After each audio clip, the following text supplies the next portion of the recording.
el diafragma. No se usa la campana acá en el aparato respiratorio, como ocurre en un cardiovascular, que lo van a hacer después en la otra rotación. Entonces es con el diafragma. Eh, yo sé que ustedes ya saben cómo manejar el estetoscopio, eso lo han aprendido en la primera parte en general, ¿no? ¿Podrá pasar la primera lámina, Kevin? Correcto. Entonces el objetivo de la clase es en sí que el alumno obtendrá al final de la clase los conocimientos para realizar el examen de auscultación en forma completa y ordenada, y en lo que se refiere a áreas topográficas y métodos de examen a utilizar, asegurando la identificación de los signos que pudiera presentar el paciente. Pasamos a la otra lámina. Entonces, esto es en sí casi la metodología de la auscultación. No deben olvidar y siempre ustedes úsenlo en ese orden. O sea, hay que aprender en forma ordenada la metodología a fin de que ustedes eso también lo puedan trasladar a su historia clínica. Entonces, el examen en sí del auscultatorio es de arriba hacia abajo, ¿no? O sea, ya habíamos dicho el día de ayer, examinamos primero la parte anterior, luego la parte posterior y la parte lateral, sobre todo derecha, ¿no? Sobre todo derecha, de arriba hacia abajo. Les comentaba que era mejor para el alumno examinar de arriba hacia abajo unilateralmente, derecha, izquierda o izquierda y derecha, y después en forma comparativa, tanto en la parte anterior, la parte posterior y la parte lateral, o sea, de arriba hacia abajo. Entonces, como dice ahí, primero un lado, luego el otro. Y luego comparar lugares simétricos. Les comentaba ayer que deberían haber examinado, yo lo he hecho con mi grupo el día de hoy. Les he hecho un examen completo del aparato respiratorio y les he mostrado ciertos lugares donde incluso se sienten algunos sonidos un poco más acentuados, pero normalmente, como por ejemplo en el tercio posterior del emitor al derecho, porque ahí llega un bronquio más grueso, más cortito también. Entonces, eso hay que aprenderlo para nosotros cuando vayamos al paciente, saber cuál es la normalidad y cuál no es la normalidad. Entonces, el orden, como les comentaba, es primero murmullo, después soplo. Los soplos van después porque es una modificación del murmullo vesicular. Luego los ruidos agregados y al final la voz auscultada. Seguimos, por favor.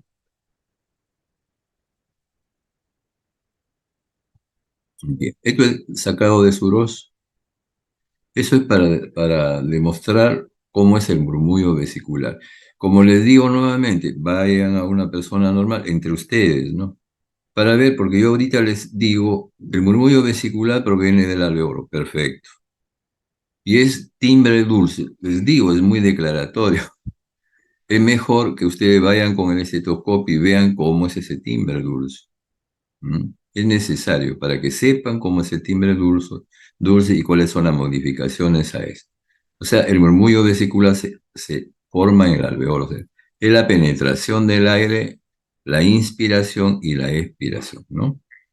Entonces, cuando uno coloca el estetoscopio en el tórax, ya les dije, parte anterior, posterior y lateral, cuando coloco uno el estetoscopio en el tórax, la inspiración siempre es más audible que la expiración.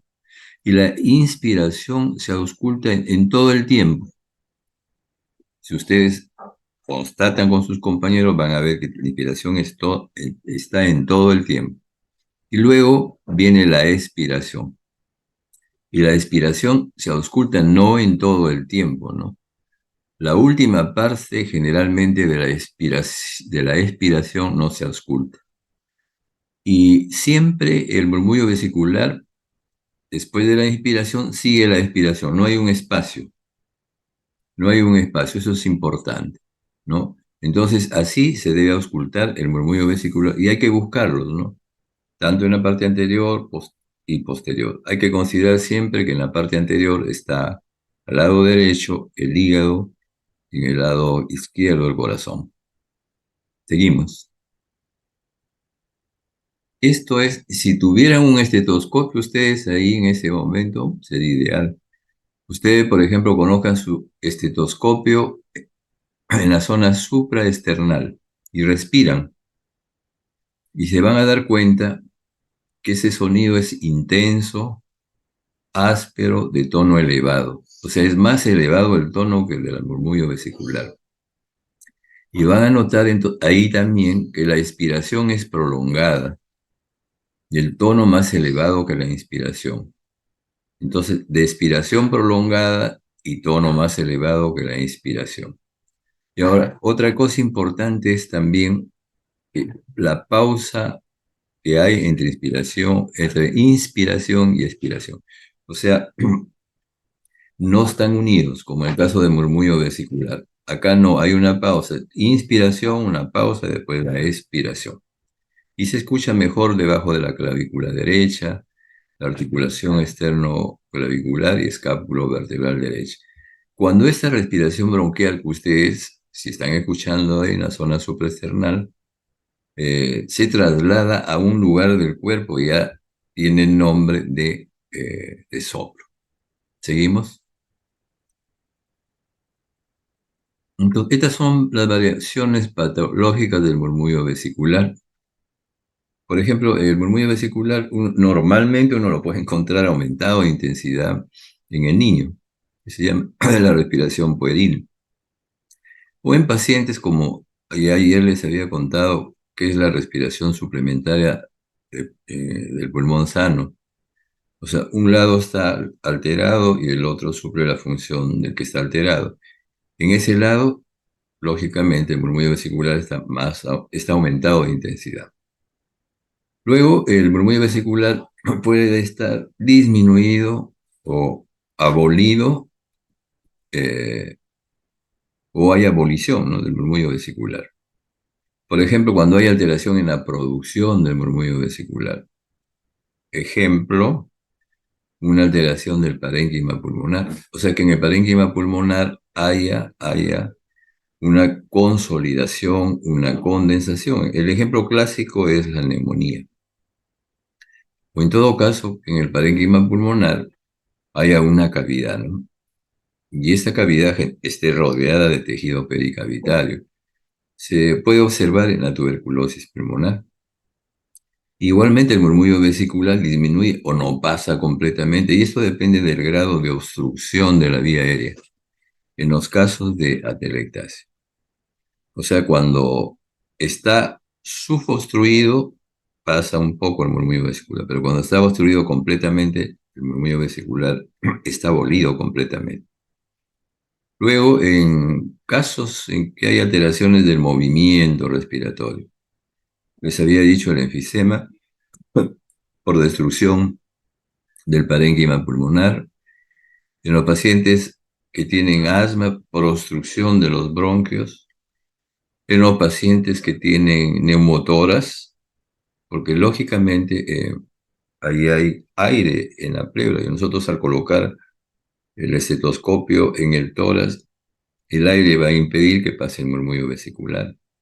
Igual en el derrame pleural, porque en la cavidad pleural hay líquido, ¿no? Si uno coloca el estetoscopio, es obvio que el murmullo vesicular no pase. Y puede también estar disminuido el murmullo vesicular en pacientes que pueden tener obesidad mórbida o tengan edemas muy acentuados como anasarca. ¿Seguimos? Entonces, este es un cuadro para explicar lo que acabo de decirles. O sea, el murmullo vesicular te ha disminuido o abolido cuando no se produce, no sé, ya alteración del parénquima pulmonar por condensación, por enfisema, por cavidades. También obstrucción de las vías respiratorias. Por ejemplo, una obstrucción de la laringe. Puede ocurrir eso cuando uno se atraganta, ¿no? Y hay gente que ha muerto atragantándose. Se va, obstruye la vía respiratoria, entonces no hay murmullo vesicular en esos pacientes. Igual en la tráquea, si hay un tumor en la tráquea que no deja pasar la inspiración y la expiración del murmullo disminuido. Y bronquios cuando están obstruidos. El ejemplo, el asma bronquial, ¿no? Luego, cuando hay disminución de los movimientos de los músculos respiratorios, por ejemplo, dolor torácico, un paciente que tenga mucho dolor en el tórax, como por ejemplo podría ser el herpes zóster. Luego en la esclerodermia, que no deja que se expanda el pulmón, ¿no? Entonces el murmullo disminuye. O cuando no hay transmisión, y esta transmisión se produce por cuando hay, por ejemplo, presencia de líquido en la pleura, un derrame pleural. Al haber un derrame pleural, pues no pasa el murmullo vesicular hasta el estetoscopio, hasta donde estamos escuchando.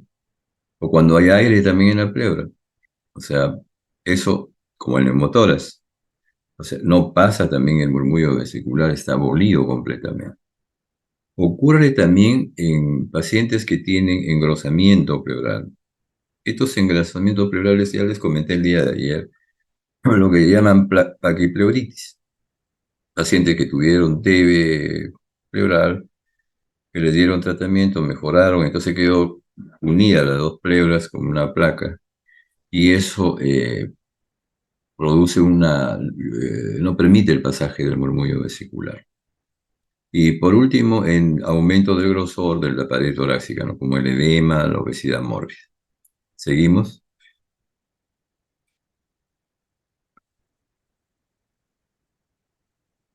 Seguimos eso. Seguimos. También seguimos. Pasamos ahí. Entonces, estábamos hablando de murmullo vesicular. Es lo primero que nosotros tenemos que ir a escuchar en nuestros pacientes. Las características del murmullo, si hay variaciones, etc. Uno las describe y las coloca en historia. Generalmente no se hace, generalmente, pero ustedes tienen que hacerlo siempre, porque sí, muy importante. Y después, cuando hay alguna patología en el pulmón, en la pleura, etc., entonces ese murmullo vesicular se modifica. Y esa modificación trae como consecuencia un soplo. Y esto, en el cuadro que les he puesto, son los soplos que con frecuencia nosotros escuchamos. De ellos, el más frecuente que escuchamos es el tubario, el soplo tubario. Y el soplo tubario en la onomatopeya es AEO, ¿no? O sea, es seguidito el soplo, y suave, ¿no? Suave, ¿sí?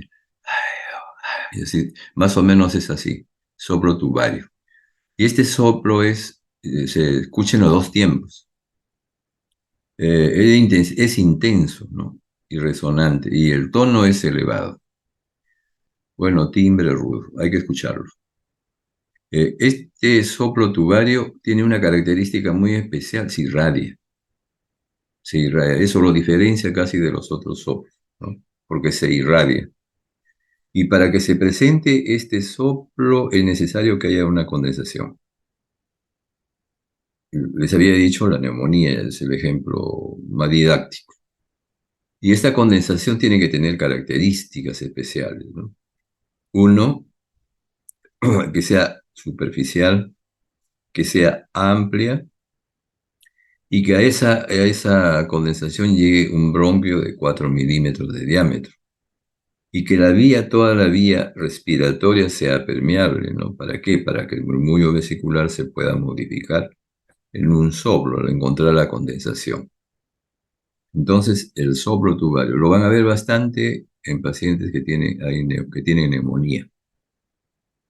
Luego, el soplo cavitario. El soplo cavitario es un soplo en O. Tiene un ritmo expiratorio, inspiratorio, pero es más intenso en la inspiración. Es una característica del cavitario. Está en los dos tiempos, pero es más intenso en la inspiración. Y el tono es bajo, grave. Timbre de oquedad es se puede comparar el soplo cavitario. Los que ustedes han tenido la oportunidad de repente de tener en la mano una concha de mar y lo han puesto a su oído, como la resonancia que tiene la concha de mar con su oído, así es el soplo cavitario, exacto, así es. O sea, es en O. Y es necesario, pues, que para que haya soplo cavitario haya cavidad. Si no hay cavidad, no hay soplo cavitario, ¿no?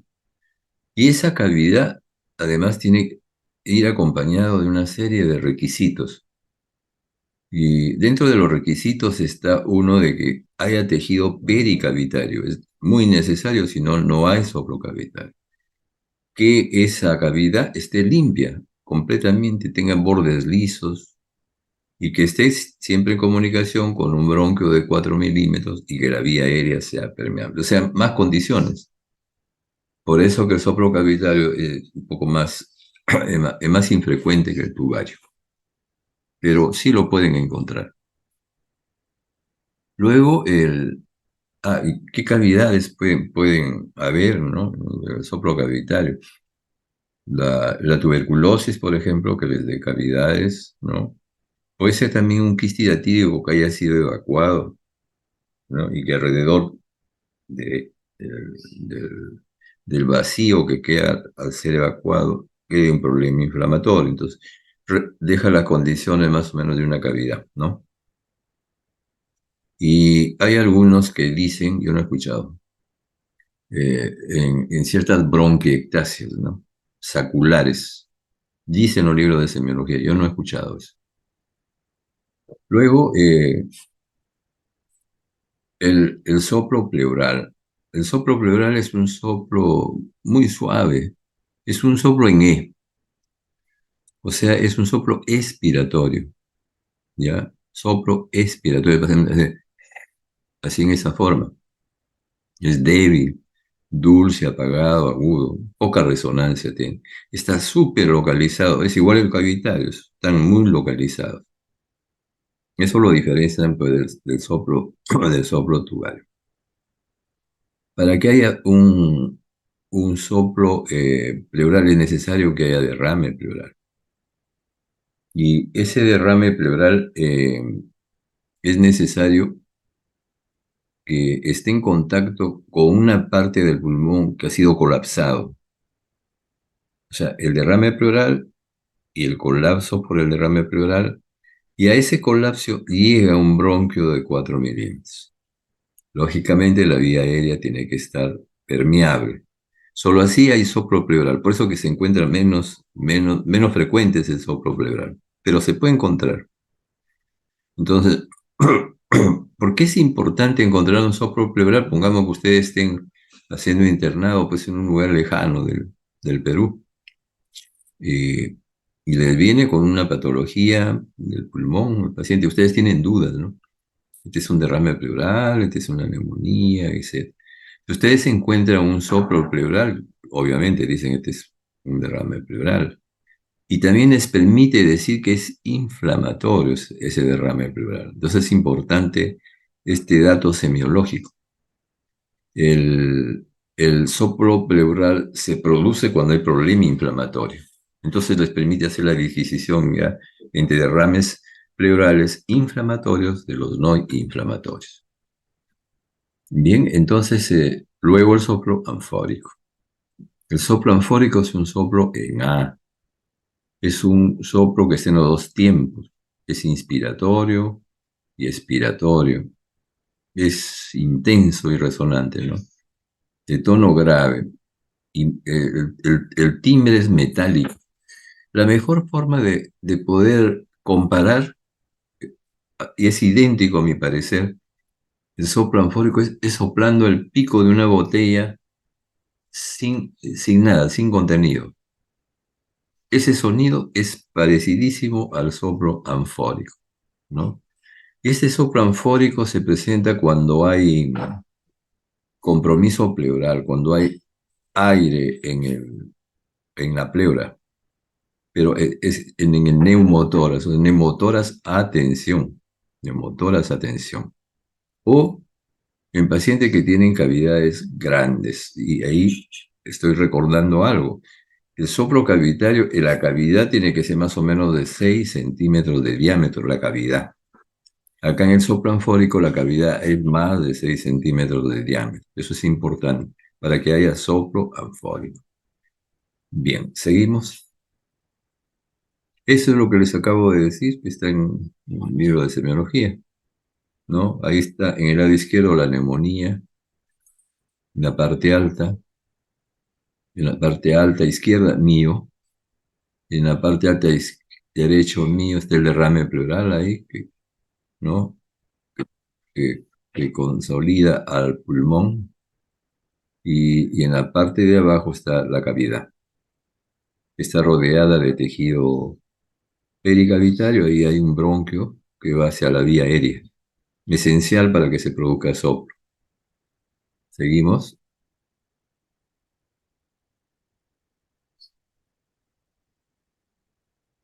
Bien, entonces, una vez que ustedes han visto primero murmullo vesicular, ven si está presente o no está presente, porque hay que ver eso, está presente, no está presente, está aumentado, está disminuido, y algún cambio en sus características, ¿no?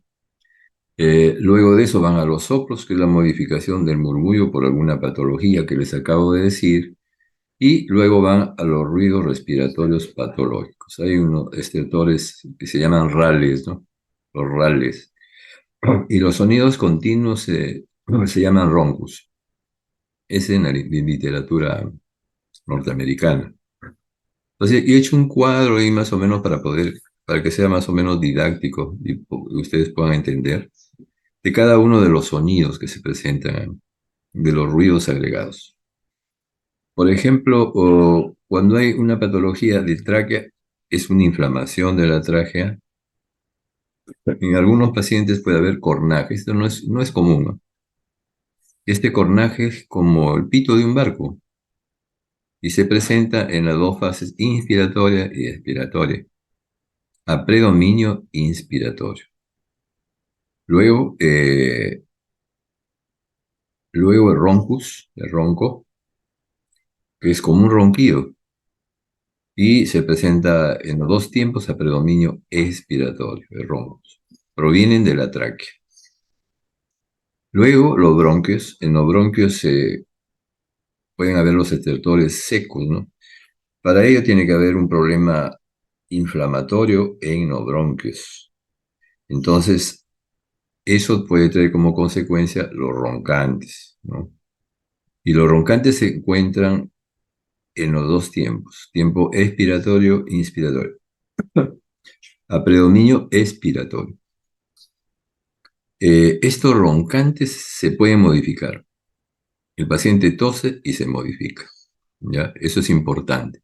Es bien importante que cuando un paciente tiene, por ejemplo, tos, expectoración mucosa, fiebre, etcétera, etcétera, van y encuentran roncantes, bueno, van a suponer que el paciente puede tener una bronquitis, ¿no? O mejor dicho, compromiso bronquial. Luego los sibilantes.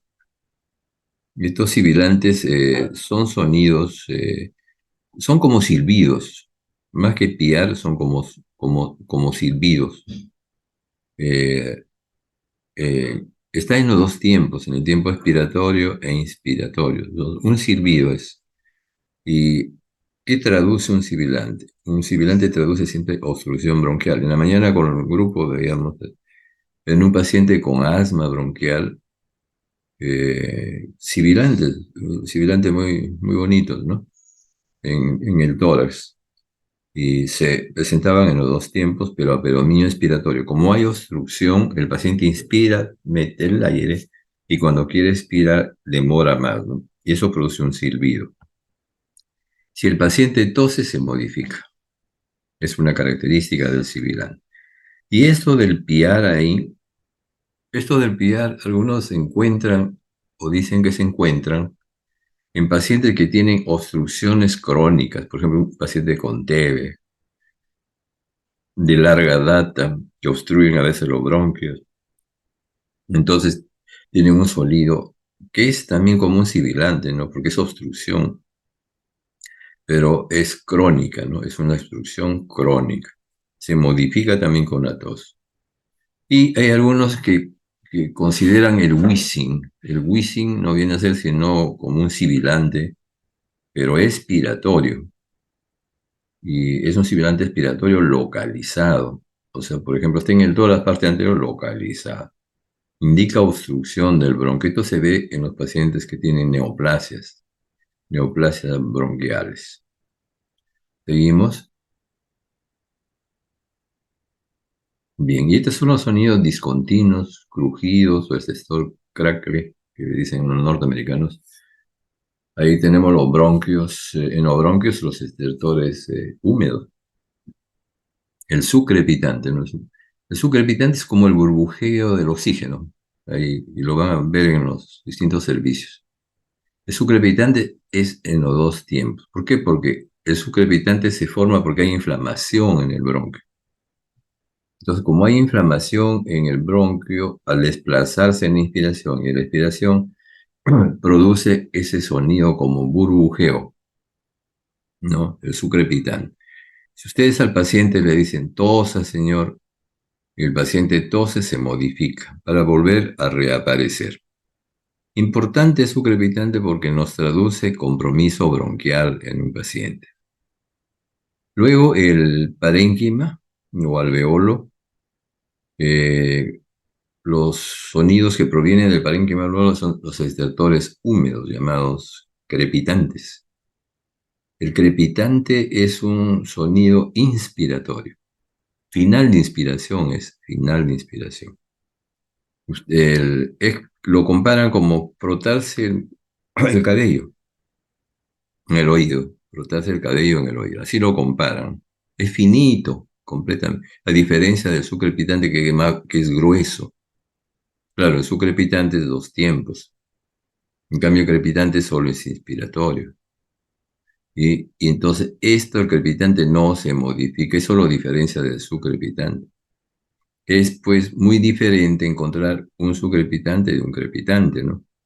Porque el sucrepitante nos indica compromiso bronquial y el crepitante nos indica compromiso parenquimal, que es completamente diferente. Ejemplo, en una neumonía, ¿no? Y por último, el velcro, que son un sonido como si hubiera uno pisara hielo.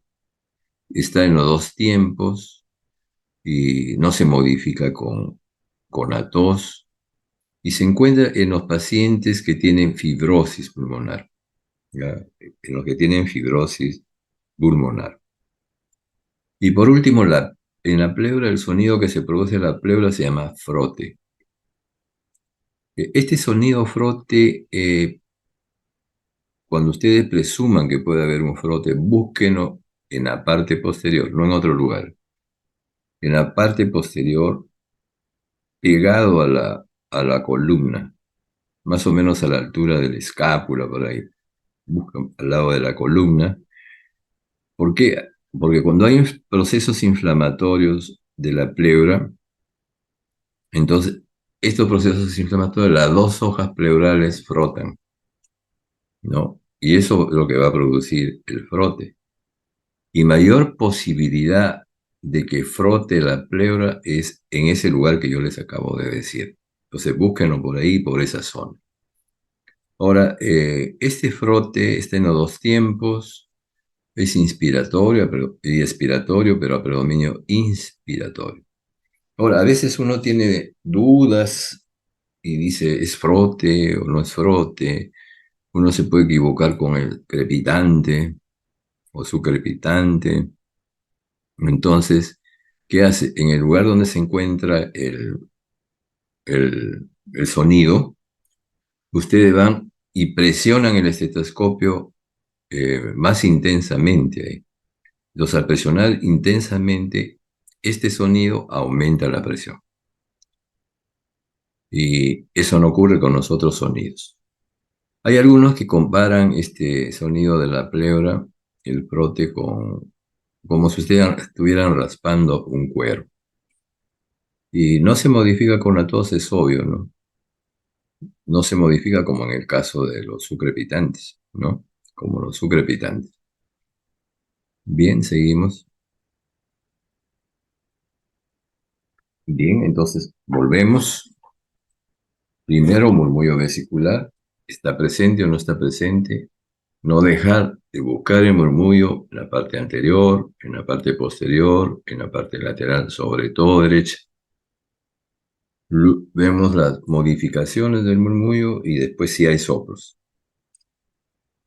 porque ya dijimos el soplo es una modificación del murmullo. Al final los estertores, los sonidos agregados y por último la auscultación de la voz. Entonces la auscultación de la voz también lo podemos hacer unilateralmente en la parte anterior, comparativamente lo hacemos, igual en la parte posterior, unilateralmente, comparamos derecha e izquierda.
La parte anterior del tórax, en la parte anterior superior, y dicen 33, y van a ver que se ve borroso, ¿no?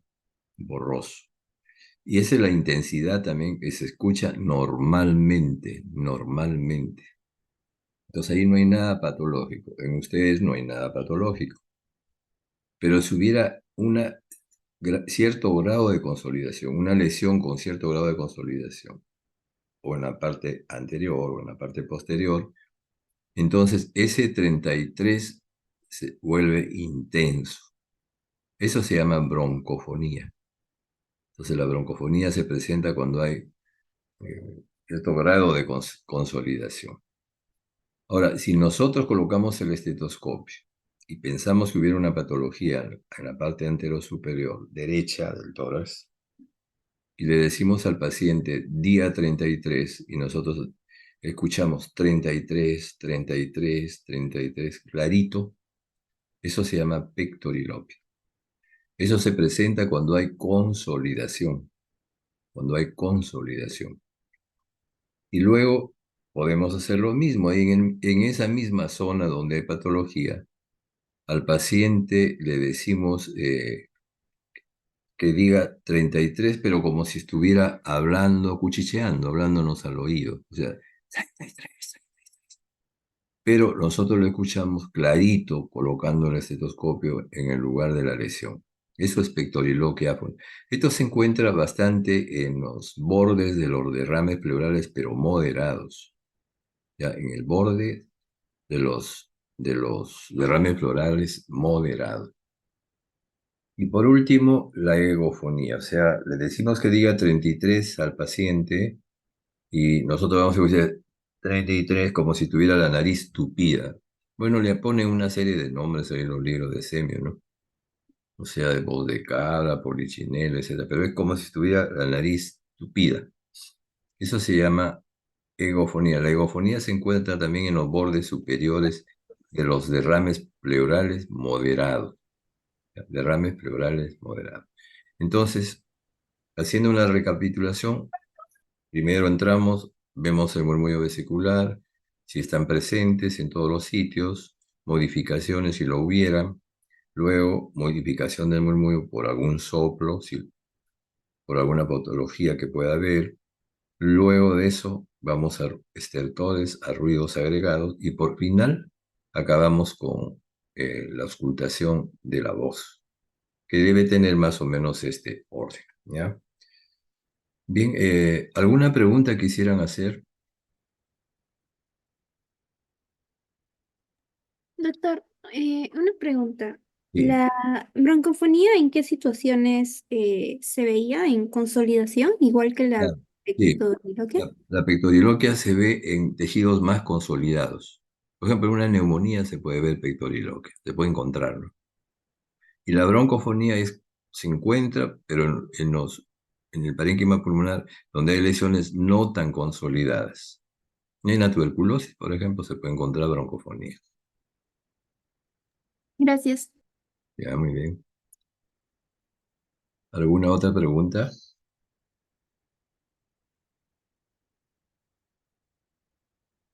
Bien, entonces, ¿está claro todo? ¿Bien comprendido o no? Sí, doctor. Ya, correcto. Entonces, nos despedimos. Hasta luego. Y Hasta gracias que, luego. como